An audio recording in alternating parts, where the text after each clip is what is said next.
Good afternoon for those joining us today. We'll start introductions in about a minute.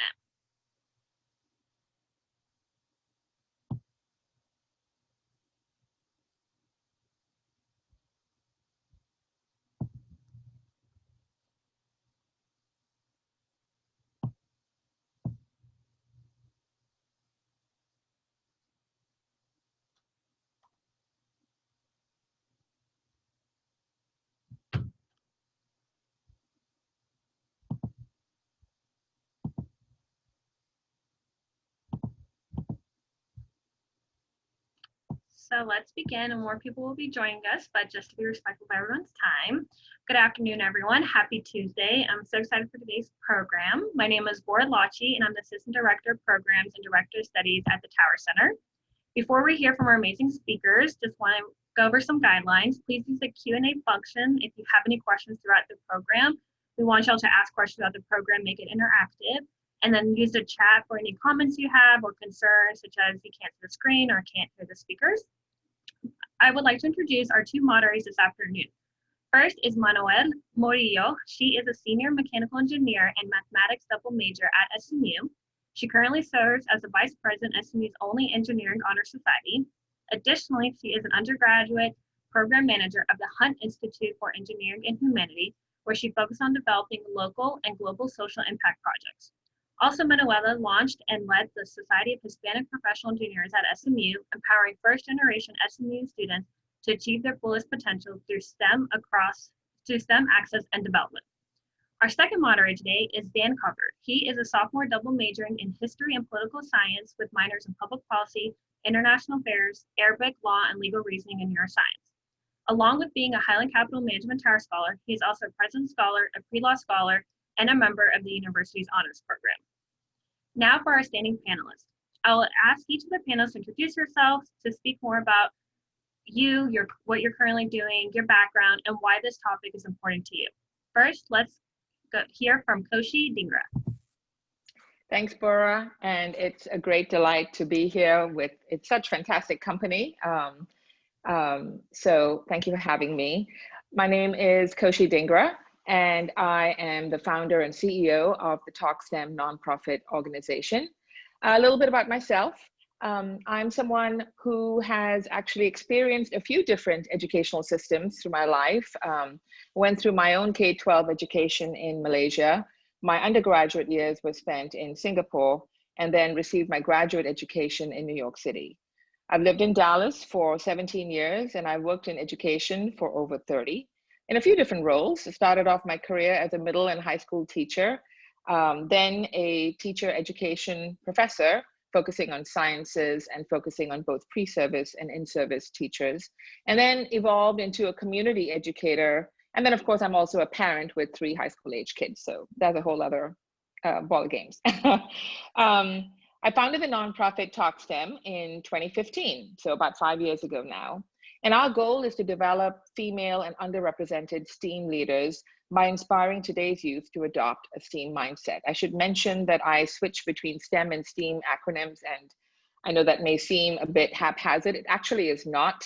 5 years ago, when I founded TalkSTEM, I thought I wanted to call it TalkSTEAM because for me, the arts and humanities are very much connected to everything we do because they're part of our lived experiences. They're part of the real world. But the reason I called it TalkSTEM is I asked around, and at that time, STEAM is really a relatively newly recognized term. And I didn't want to start a nonprofit that, that included a term that most people didn't know. So hence the reason it's called TalkSTEM. But I will tell you right now, I'll probably switch between STEM and STEAM, but I mean STEAM. The premise of everything we do is that engaging in science, technology, engineering, arts, and math in or out of school is always deeply grounded in people's lived experiences and in their families and communities' cultural practices. So we produce a lot of freely accessible digital, primarily video resources designed to grow all children's STEAM mindsets. We do this by partnerships. So I've been fortunate to partner with Leanne and Nancy, who are here on this panel, with Dallas ISD, with Solar Prep, the school that Nancy founded. SMU has been a fantastic partner So very, very fortunate to have had all those experiences. I should mention, just to close about a little bit myself, is we do a bunch of interesting things on TalkSTEM. They're all mainly accessible on both our YouTube channel and on our website. One of the things that people in Dallas really love most is we have these walking tours, these STEM or STEAM walking tours. We did one at Solar Prep, or rather Solar Prep did one. We helped them a little bit with that. Our initiative that focuses on these walking tours is called Walk STEM. And as the weather gets good, you can stay socially distanced very easily and go out in your families or on your own and take a look at our beautiful city through the lens of STEAM by going to the Dallas Arts District or Ronald Kirk Bridge or even North Park Center. So that's something that I would love everyone to do. And I'd love to share a short video clip from our partner SMU. So we have a walking tour on SMU campus. And those of you who know the campus know that it's a fantastic place to just hang out. And it's a time for you to take in the STEAM that's on the campus. Here's an example. Perfect. Thank you, Bora. Of course. So we're only going to share about a minute of it, and then hopefully everything goes. Yeah, and this one is about trees on Bishop Boulevard, but of course they apply to trees anywhere. So keep it in mind as you go outside and enjoy trees as you go on your walks in your parks, etc.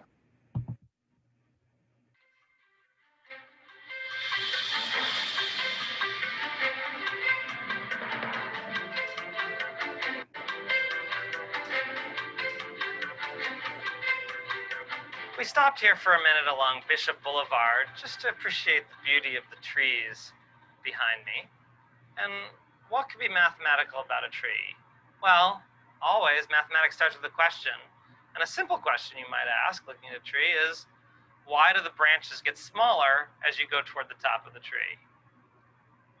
It sort of seems like a dumb question, right? I mean, well, if they were big, the tree would fall over. Okay, that's fine, but maybe we could try to dig a little deeper and try to understand, how do they get smaller? How much smaller do they have to get? And what are some of the other reasons behind their getting smaller? Okay, and in fact, this is an interesting question because if you've been to the stop at the Cooper Centennial Fountain over in Turner Quad, the answer is kind of very much the same. So let's imagine we've got a hypothetical tree like the one below me. It's got a single trunk, and then it's got some branches that come off of that. And then, of course, those are going to diverge into smaller branches. And then we'll have some tiny little branches up at the end. And there's so many of them, I'm not going to take time to draw them all. Now, as I said, there's lots of reasons why the branches have to get smaller. But what's the one that could possibly be related to a fountain? Well, what are the branches for? What happens in those branches? We know that there's photosynthesis. Yeah. So it's kind of just a quick little video.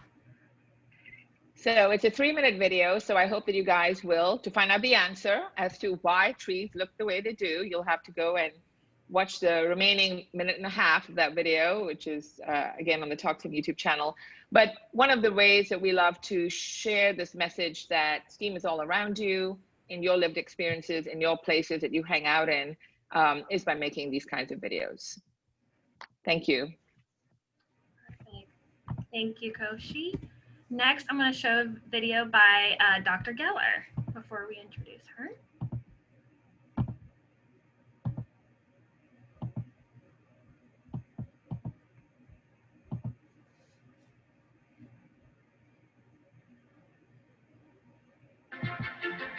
So we are really in a crisis in mathematics and science education, and we need to be acting now and acting aggressively in how we change the opportunities that are afforded to students to help them reach their potential in mathematics and science.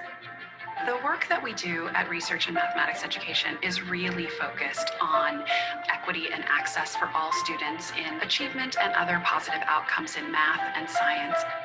The purpose is really twofold. One is to conduct high-quality research that is relevant to practice and that is grounded in practice. The second purpose is really to provide targeted outreach to practitioners. The targeted outreach comes in several ways. One is through direct collaborations with teachers. We have groups that we bring to our research unit that help us think about problems of practice and how we can address those problems of practice. And then we also have direct outreach through our Research to Practice conference that's held every February. And we also provide outreach through partnerships with local schools and school districts. So this is my second year attending the RME conference. I think it's helpful because it gives you exposure to a handful of new ideas through the presentations, and then beyond that, grows your network outside of teachers to instructional coaches from different districts, people that work in administration. I've been able to see growth and see changes that I wouldn't have been able to see if I was just trying to go at it by myself. It has helped me to become a better teacher using research-based instruction, going back into the classroom the very next week and thinking, how can I do that differently? Our teachers have had a deeper understanding of the content, knowledge, and skills that they are teaching, and they're able to support students in a way that they weren't able to do before. We will know that we have reached our goal when we see shrinking of gaps in our educational achievement and outcomes in mathematics and science. Thank you, RME, for helping math educators succeed. And this reaffirms everything I do and everything I believe, so thank you.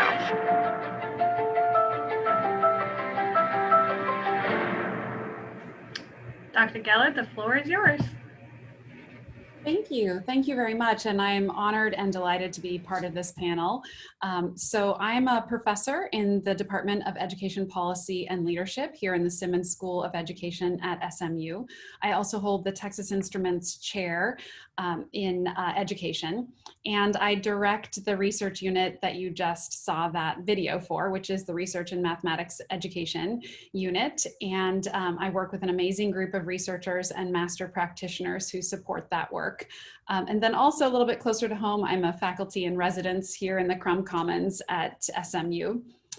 So I just wanted to add on a little bit to the video, not taking too much more time, but some of the work that we focus on is really, as the video mentioned, but at a systems level as well. So from a school system within the K-12 education, focusing on how we support school leaders, focusing on how we support teachers to really improve the outcomes of our students who are in the classrooms. We also think about the community that surrounds those students, including their parents, and we work really diligently to support all of those constituents and stakeholders. Some of the projects that we're working on right now, just to give you a sense of the breadth of the work that we do, we're currently working on a research project funded by the National Science Foundation in early grades mathematics. So these are students and children in kindergarten through second grade. And we're designing classroom resources to help provide teachers with data and information about how their students are reasoning and developing the foundations of early mathematics concepts so that we can start students on a trajectory for success as they move through the elementary grades. We also have a project that's a collaboration with the University of Texas as well as the University of Missouri that focuses on mathematics in the middle school. And it's really focused on students who have progressed to the middle school level, but who are facing some challenges at that point.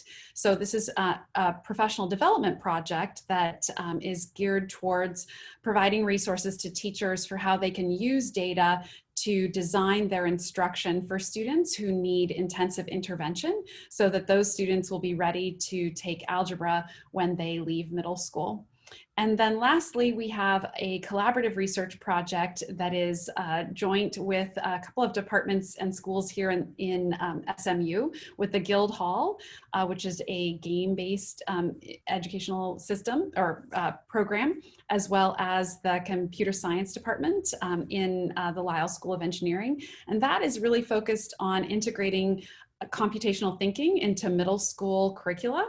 And so how we can start or continue to integrate students' understanding of mathematics and science and STEM concepts in a game-based environment. So I'm excited to continue to chat today, and I'll turn it back to you. Thank you, Dr. Geller. And our last speaker is Nancy Bernardino, and I'm going to show a video before she introduces herself.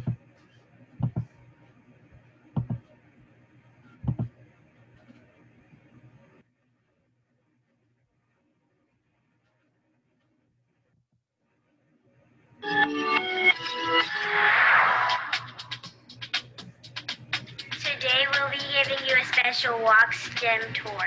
And STEAM stands for Science, Technology, Engineering, Art, and Math. These great things up here are sound panels, and they keep the music so it won't travel across the building. So this is our robotics lab. So much louder. Yep, there's definitely a difference. Can anybody tell me the difference between these two windows right here? This building is parallel to Henderson Street, and this building is parallel to Manor Street, and those streets are perpendicular. It's related to math and science because this map is a model, and models show things that are too small, too big, and far away. Okay, so look at that window with that building. Doesn't that building look really big? Look what happened to the building now. Yes, do you know why that happened? Over there, the windows are small, so the building was big. And over here, the windows are big, so the building is small. Thank you for sharing your time with us. Thank you for teaching us so much. We love Boston!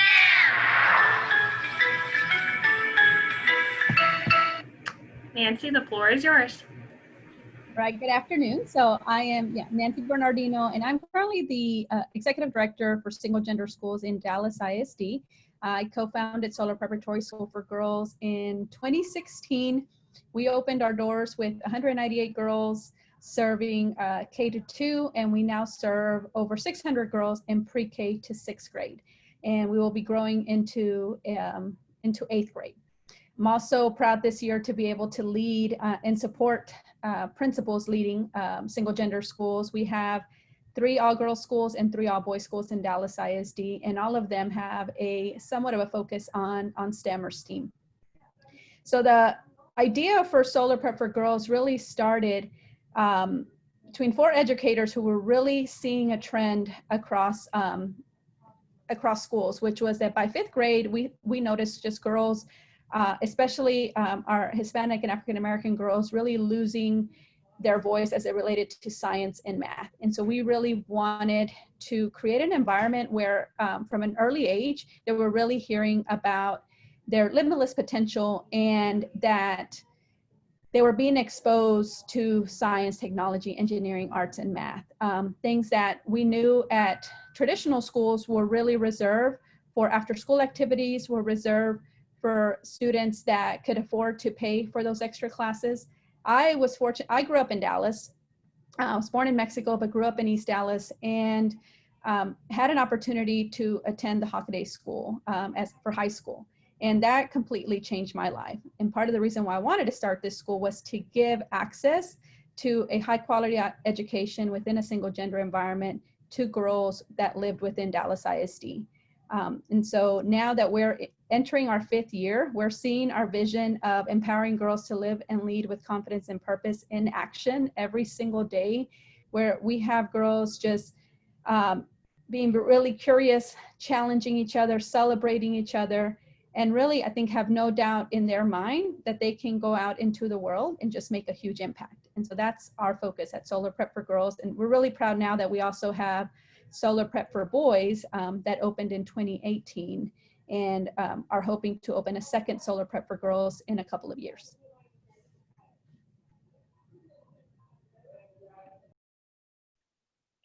Thank you very much to our panelists today. It is an honor to have you all on here.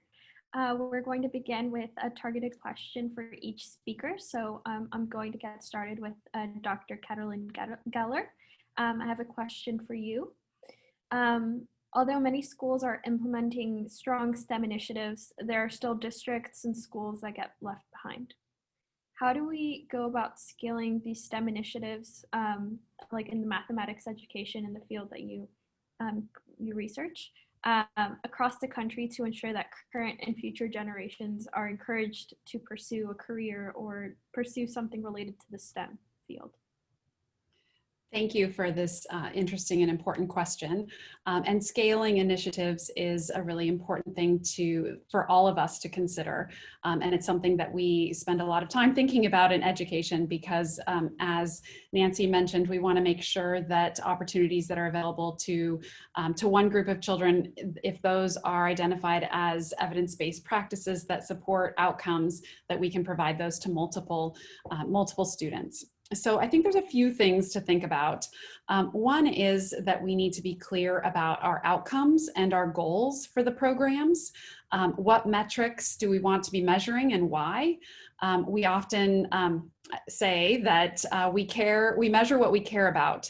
And so we need to think about what we care about in these initiatives and be careful to measure those. So whether those are academic achievement, whether those are future career pathways, whether those are affective elements or non-cognitive elements like interest and enjoyment and engagement, or society, kind of being a productive member of society, we need to be really thoughtful about what we measure and what programs support reaching those outcomes or those measures. And then leading to that, we need to conduct high quality research and program evaluations that verify that those programs actually do work, because we don't want to scale and implement initiatives that don't have an evidence base behind them and that are not going to improve outcomes as we've defined them. And we need to figure out what works for whom and under what circumstances.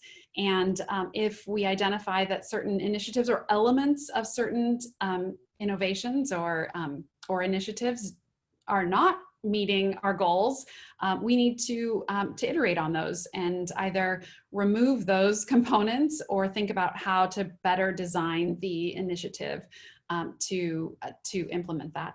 And then I think it really takes targeted prioritizing of implementation. Schools and teachers and classrooms and parents are working extremely hard and doing all that they're doing really well. And if we're asking to do another initiative, how are we prioritizing initiatives within schools? So we can't just add on more things to do, but really thinking about what are we going to prioritize? How are we going to prioritize teachers' time and schools' resources? And once we prioritize that, we then also need to invest. So we need to invest the time, we need to invest the resources, and there's ways to get the community involved as well. And as you know, Koshi, I think we'll probably talk a little bit about, we have so many resources outside of the school as well that we can also tap into to help us scale up some of those initiatives and think about reaching some of those outcomes that are really important. Thank you, Dr. Gelle. I guess, Dr. Dhingra, I think that's a good segue into this question for you. But what has your work through TalkSTEM shown about the early education classes and those resources that can be provided to students so that they can be prepared for advanced STEAM fields later in life? Thank you, Daniel. So we partner with a wide range of organizations, and one of my key goals is to really kind of have a prototype, if you will, of our city of Dallas as a deliberately designed systematic kind of array of learning opportunities that connect to a multiple nodes. Imagine the map of Dallas or your neighborhood, wherever you happen to be, and think about, certainly you have your school or your college, what other learning opportunities do you have that you routinely engage with as a learner, and I hope we're all learners, that advance your thinking of STEAM. So what I'm trying to do as part of TalkSTEM is partner with all of these organizations, many of whom are youth-serving organizations. So whether it's a Boys and Girls Club, or it's a Solar Prep, or it's an SMU, or it's the Frontiers of Flight Museum, whom we partnered with recently, or Dallas Zoo, you know, or the Arts District, or Public Space, Clyde Warren Park, you name it. I mean, we have a city that's rich with opportunities for us to foster our STEAM mindsets. But how do we do it? Well, so in answer to your question, I guess I would ask everyone to, regardless of, and I see in my conversations with people, there's a bit of an intimidation factor with math, science, STEM, STEAM. And as long as that exists, particularly given that, in my experience, my prior experience as a teacher education professor, and my current experience is just somebody in the community who speaks to a lot of teachers, our youngest children are in self-contained classrooms from pre-K onward, frequently with teachers who maybe didn't have the best feeling about math and science in their own learning. So if you think about those formative years from, pre-K through elementary school, even middle school, but definitely through elementary school, with elementary teachers who don't necessarily have a strong STEM, STEAM, math, science, whatever you want to call it, identity, what can be the outcome of that? And as Leanne talked about, like looking at that systematically and policy-wise, since we're here at the Tower Center, what do we do? So I feel like one of my activities is just kind of coming up with a list of these questions. And a lot of those are questions that I try and address with my partners in our local context, wherever we may be, and making it work. But a lot of those questions really are a bank of questions that need to be addressed from a policy standpoint. What kind of teacher education should there be in Texas, in the US, for preschool educators as it connects to STEAM? What kind of formative learning experiences for teachers should there be as they go through teaching? What kinds of mentorship opportunities should there be? All of this, of course, has direct impact on our young students. So I'm sorry, I don't know if I answered your question, but it's a question that connects to so many things in my mind, and I'm trying to be mindful of my own airtime. But I guess my short answer is it involves so much, and I think all of us in our own ways can, just by making those connections, which is the whole spirit behind the acronym, right? That we're connected. It's not a silo. We need to bridge all of these silos. And I think that a lot of work remains to be done in that area. There still remains this pervasive attitude that it's a silo, that some of us are just good at it somehow. Naturally, we're gifted at this thing, and some of us are not. And we need to break that down, because the impact is direct on our youth who rely on the support and encouragement of their caregivers, whether it's their teachers, their community educators, their parents, so on and so forth. Thank you. Thank you so much, Dr. Koshy. Dr. Bernardino, I have a very targeted question for you. In your founding of the Solar Preparatory Schools for Girls, what are the key educational principles that differentiate the Solar Prep schools from existing school models? And a follow-up question related to the single gender educational model, how does that help contribute to the gender equity in STEM? Yeah, sure. So we opened it, and our focus is social emotional learning is the foundation of it all, right? Because we know that building students' confidence in their ability to take on really anything is key. And so every single day at our schools, we start out with a school-wide meeting, sisterhood circle, brotherhood circle, and then we jump into Shine Time, which helps them really build connections with their own classmates. Then we get into really the business of academics, but throughout the day, different SEO strategies are embedded. And then I think the biggest thing is that STEAM is not a standalone program. And I get that question a lot from people is, where did you buy your STEAM program? Where can I get the vendor to give me that? And it's really, STEAM is more of an approach, right? And a philosophy. Then it's just, it doesn't come in a box. And so it's embedded throughout our curriculum and all content. It's not reserved to just one space. However, we do have a unique classroom. It's our maker space where all students go to, at least now on a weekly basis. They used to go every day, but as we grow, that changes. And that's where they're really pushed to be challenged. They learn to build and design. They learn to be problem solvers, learn what a lot of people call those soft skills, although I think they are very tough skills because a lot of adults are still missing them, right? Learn how to be collaborative. And that's really embedded throughout all of their learning. So I think within the single gender part, especially when we're talking about a girls' school, we look at everything through the lens of a girl. And so when we're talking about STEM, it's capturing that interest through subjects that girls often find an interest in: art, design, movement. And we know that, you know, kids overall are natural born scientists. They look at the world around them. They're super inquisitive. And somehow we tend to kill that in kids. And here at our school, we really try to nurture it. And it's beyond the classroom. We really work with our parents too on what types of questions can you ask your students when they come home. We work with our dads clubs on invite your girl to things that you sometimes only think about inviting your son to do. For example, when you're changing the oil in a car, like have her ask questions. And it's just about connecting real world experiences to the classroom as well. But I think the biggest thing it does in an all-girl setting is it allows the girl to really see herself in every single role.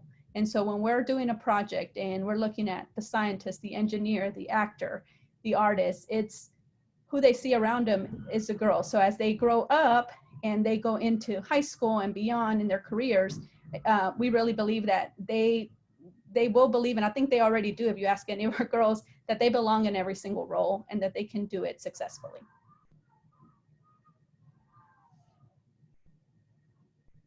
All right, well, thank you for that. It's very insightful, I think.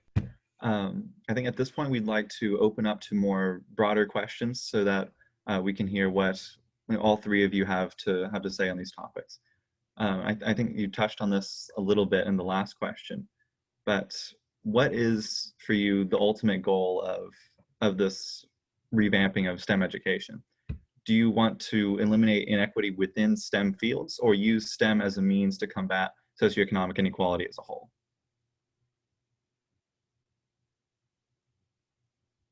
Well, I'll start and then please jump in because I know Leanne and Nancy, this is like, we're all probably, well, we all have so much to say. I'll just start with my take on it. And I think that, I mean, the topic for today was closing the gap in gender equity through STEAM in education. And so for myself, I really like the way that's phrased because it sort of syncs with TalkSTEM's goal, which is, you know, our goal is to develop future female STEAM leaders. Today's world, I think it's the Institute for the Future estimates that 85% of the jobs that today's K-12 learners will be doing haven't been invented yet. Right? So if you think about that, it's really hard to talk about what is a STEM or STEAM profession and what's not. I would say that pretty much every company is a STEAM company today. If we think about big data, the need for data analysis, creativity, teamwork, collaboration. If you talk about most product manufacturing, whether it's cars or technology, the design aspect for anything is critical. So that's why I think arts and humanities, design and so forth, are critically important in STEAM. So I would say that today we are, even though we've come a long way, we have yet a long way to go. I think the numbers are about 25% of women in America of quote unquote STEM workers, which however that's defined, the ones that I think you most typically think of, computer programmers and physicians and so forth. But only 25% of women are in those professions. And if you look at leadership positions, it's more like 5%. So as long as we want women to be equitable in terms of decision makers in all our biggest problems globally, whether it is environmental, whether it's corporate level decisions, whether it's community decisions and urban planning and so forth, those numbers need to change. So I guess my take would be is that STEAM is a vehicle to close the gap in gender equity. Without more young girls and young women seeing themselves as people who can get out there and ask questions, which is the hallmark of all of STEAM, ask questions, gather data, evidence-based learnings to address those questions, collaborate with each other, we're not going to have half the human population represented in those decisions that are being made.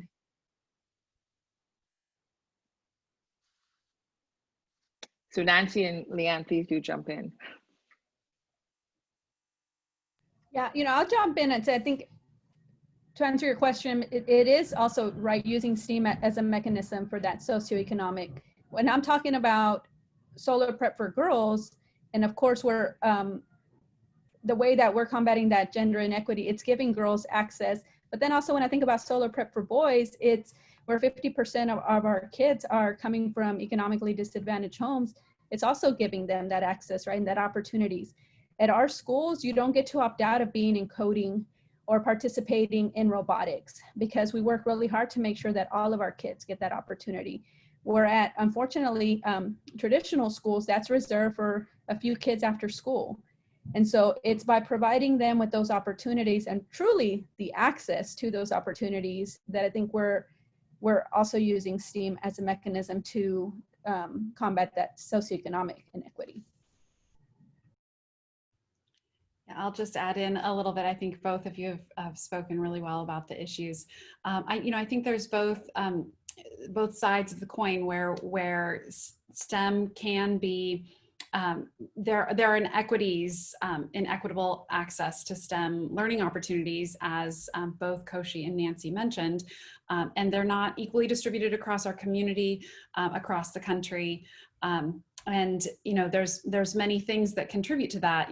Some of the examples, Nancy, like you were mentioning, certain opportunities have often been held for after school experiences or out of school environments, and sometimes those come with prohibitive costs. But there's also aspects too where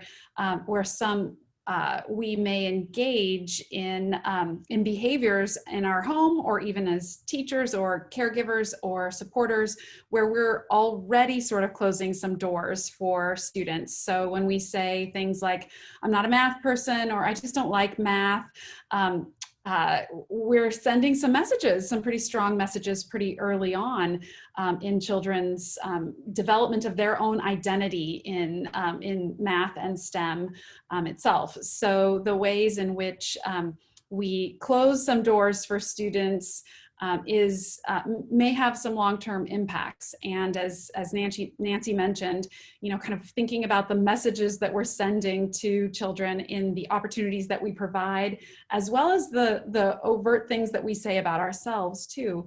But then I think so I think there are inequities in STEM educational opportunities, and we have great examples of how some of those inequities are trying to be broken down.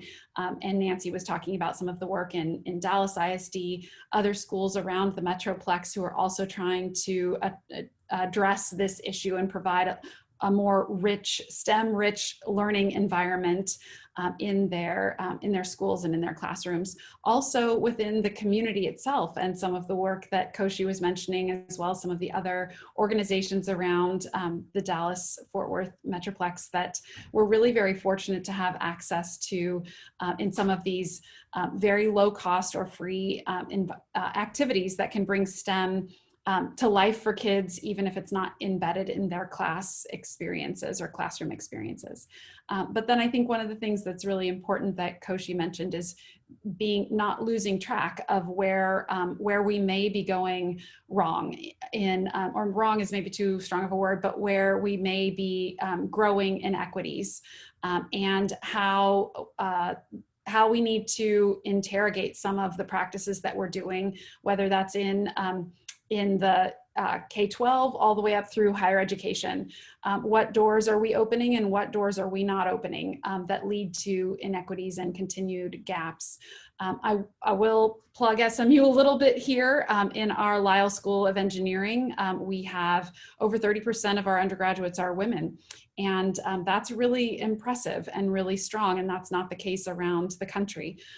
But we do need to see that number growing, and we need to see that growing across the engineering disciplines, and that's just one school. There's STEM, it represents a variety of different areas, but I think we need to identify innovations, continue to move forward in those innovations, and then monitor as well what's the outcome of those innovations, and are we really truly improving equitable opportunities to engage in STEM.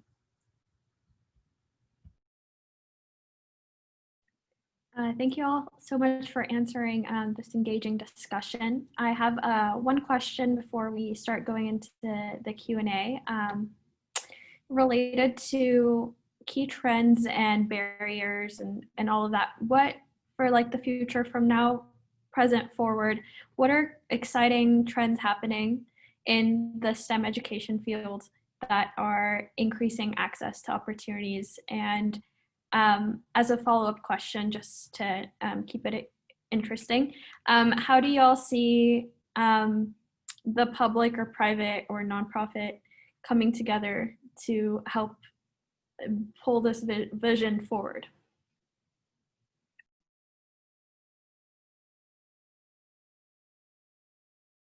Yeah, I mean, I think I'll speak on our end. I think some of the trend I'm seeing across education, which wasn't the case when we opened our doors in 2016, which is it's not that long ago, right? Was that when we were told people we were opening up as a K2, the question, and we were telling them what we wanted to do with robotics, with coding for every child, putting in a makerspace that would eventually have power tools and such. They said, but you must be opening up a high school or a middle school. And said, no, we're starting with the little ones. It's super important to start 4 or 5 years old. It's okay, they can handle it. And the trend I'm seeing now, especially across our district, is that is happening at a much earlier age. So I think there's now an understanding that it's okay, we don't have to reserve those skills for our middle schoolers and our high schoolers. It's the quicker that we can get that in the hands of our kids, just like you see kids navigating now we're in our virtual learning world, in our distance learning world, knowing that they can navigate right applications and computer relatively quickly and easily for our kiddos. I think as far as the nonprofit world, for us, one of the things that helped us be super successful was finding an amazing partner, Girl Scouts of Northeast Texas, who really has supported us in this work because they are vision aligned. They're also dedicated to increasing the pipeline of girls in STEAM education. And they have a wonderful facility, the STEM Center of Excellence in South Dallas, that really allows all kids to come and really explore hands-on learning. And I think that's something that, as Leanne said earlier, we're very fortunate to be in a city like Dallas where we have organizations that really support, I think, this work and provide opportunities like that. But I know for us, that has been one of the best partnerships because every single one of our girls at Solar Prep is a Girl Scout, and it's done within the school day. It doesn't add that burden for parents after school. And so it's, again, goes back to partnering with organizations that are committed to allowing us to give access to all kids.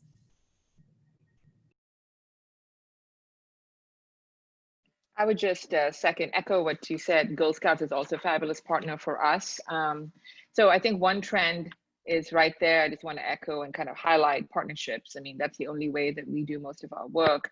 And then also this increasing interest. So, my doctoral dissertation way back when in the 90s focused on television as an educational agent. So I think popular culture is extremely important. I mean, we'd be silly not to recognize the power that it has on our youth. And I think back when I studied the science on television, which incorporated, you name it, ranging from the X-Files and ER to documentaries, I studied it all. I talked to producers, I analyzed the content, I spoke to high school students. So that was an interesting study. And then fast forward now, one of our key partners is the If Then initiative from the Lyda Hill Philanthropies. And they have 100 STEM ambassadors, all women, which they really highlight. And they use video. Again, I love using video because it's an inexpensive, all accessible means that I hope schools like Solar Prep, Girl Scouts, et cetera, will be using Walk STEM as well as If Then videos. And so there is this trend now, I think, to understand. Back when I did my doctoral dissertation, sadly, it hasn't changed much. I got a lot of raised eyebrows. Wait, you're doing education, you're looking at TV, you're just looking for an easy way out, right? I'm like, no, it's really not fun to analyze frame by frame TV. Any fun you would have from watching TV is milked, is destroyed when you analyze it that way. But there was this tendency to think that education happens only in schools. And I'm hopeful that that extremely narrow, myopic view that education happens only in the classroom is changing. Many countries around the world, that, for example, I have a partnership with somebody in Finland, really sees classrooms as a clearinghouse to discuss and kind of process experiences that kids have across the board. And I think when we can shift to that, rather than sort of monolithically saying, you're in school, you go there to learn, and then apparently outside of school, you stop learning. I mean, this, particularly in the 21st century, is impossible. And as Nancy pointed out, Girl Scout troop leaders and organizations. They are fantastic educators, as are lots of other organizations, not to mention the family unit. So those are trends that I'm hopeful will grow. I don't think they've grown as fast as I would have hoped. I'm hopeful that the next decade will show more and more, especially as we have, large scale initiatives like If Then, really working with, Hollywood and making TV shows that can still send these messages across to girls and their adults. Just building on that, I wanted to just add in some trends and innovations in the classroom. I think one of the things that we're seeing in the last decade or two is really coming back to the way in which we teach in the classroom and building on the science of learning, and really thinking about how the learning process happens, and then how teachers and educators can facilitate that, and how we really change the way in which we may have taught in the past to build on those principles of learning and the science of learning. And then what that also opens up, and Koshi mentioned some of the multimedia, learning through multimedia.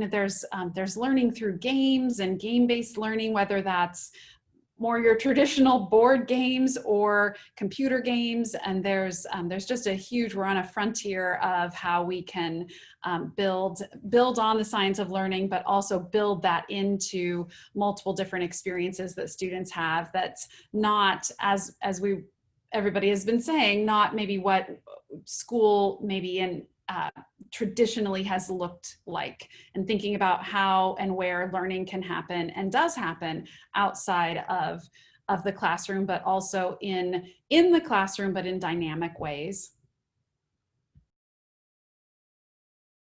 All right, thank you all for those answers.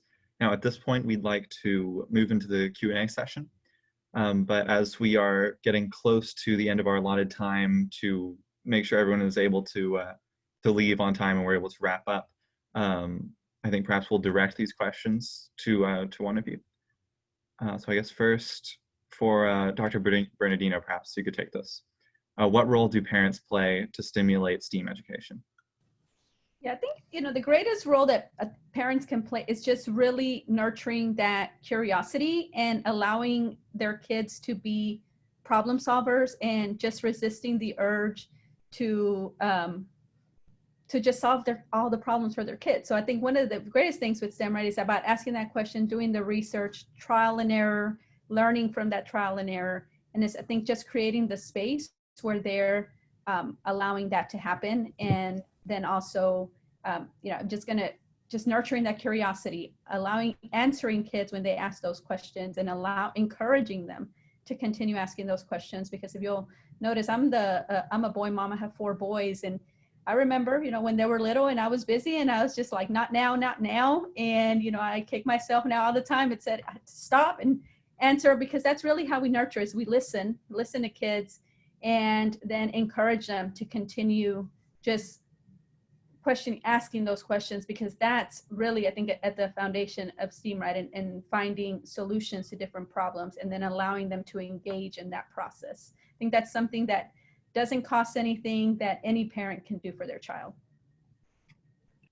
Can I just chime in to that as well? Yes, for sure. So I think, what you just said, Nancy, is so important. And those opportunities can be built into every single activity at home. Whether you are, carrying in groceries, or you're putting things away, or you're, sorting, math starts, and I don't mean to just talk about math, but math starts really young, and thinking about perspective taking and thinking about relative size. I mean, kiddos can line up the cans that you unpack from your grocery bag. I mean, it doesn't have to be you don't have to go to like a website to find things to do. You can, just ask questions yourself at when you're, around the house, you can orchestrate things in cooking, you can orchestrate things too, but it can also just be through those informal conversations and informal opportunities to talk about what they notice and observe, about physical attributes of a plant or anything. So just chiming into how you can really bring that home and nurture some of that curiosity too. And if I could just jump in really quickly and make a little plug.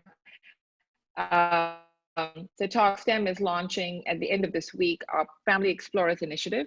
So stay tuned. But basically, all families from everywhere, all ages, by the way, this is great for elementary, middle school kids, and some high school kids, can go on their self-guided walking tours as the weather is gorgeous in different parts of our city, whether it's Ronald Kirk Bridge to Redbird Mall in Southern Dallas, to Clyde Warren Park and so forth. We have about 15 different locations. We're highlighting 6, including the SMU campus, and have a guide. It'll be one of my team or the gentleman you met, who is the founder of the National Museum of Mathematics, give you our guided tours. You'll go on a self-guided tour of Dallas, challenge yourself to answer these questions, and then most importantly, challenge yourself to ask your own questions. So it's a fun way for families, particularly right now with the pandemic. I know that I speak to a lot of families who are just looking for some fun.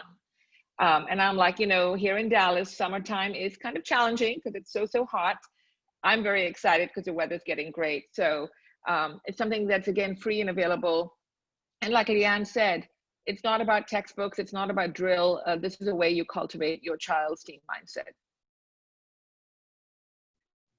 Thank you all so much. Okay, so I guess I have kind of one final question to wrap up from the audience.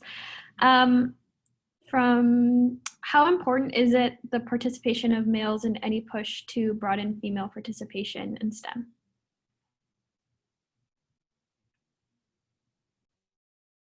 And anyone can.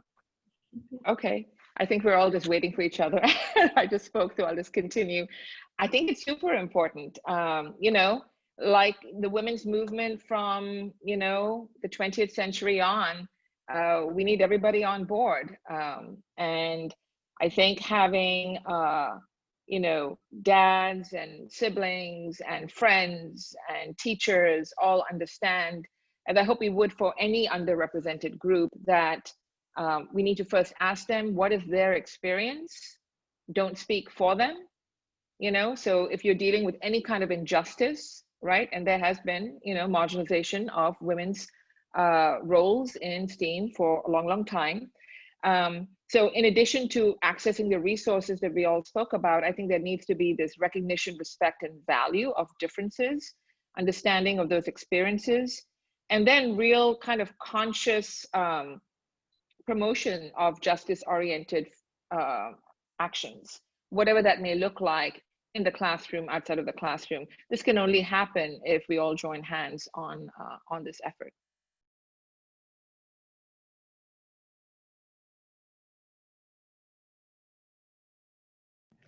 Yeah, I think speaking from the young child perspective and girls, it's really important, I think, to just over communicate and remind them all the time. And I think especially a lot of times when it's coming from the male figure in their life, of what they can accomplish, and that they don't have, they do have the potential to accomplish anything. And just that constant reminder of explore, there's no limits to what you can do. And so if that means that you want to go into mechanical engineering or into whatever it is, that you can do it. And so I think from the college perspective, like we said earlier, not everybody has that 30% of women in engineering programs at the university level, right? And so if you have the single woman in the class, and also being that support, so it's not just that support when she enters the career field, but it's also within the university level, so that she feels that support from somebody, that is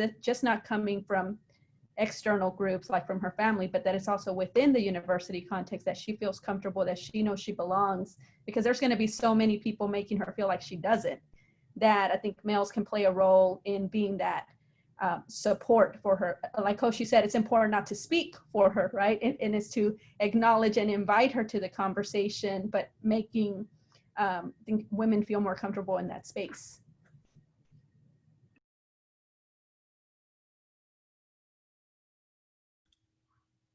All right, if that is all, then are we ready to turn it back over to Bora from the Tower Center?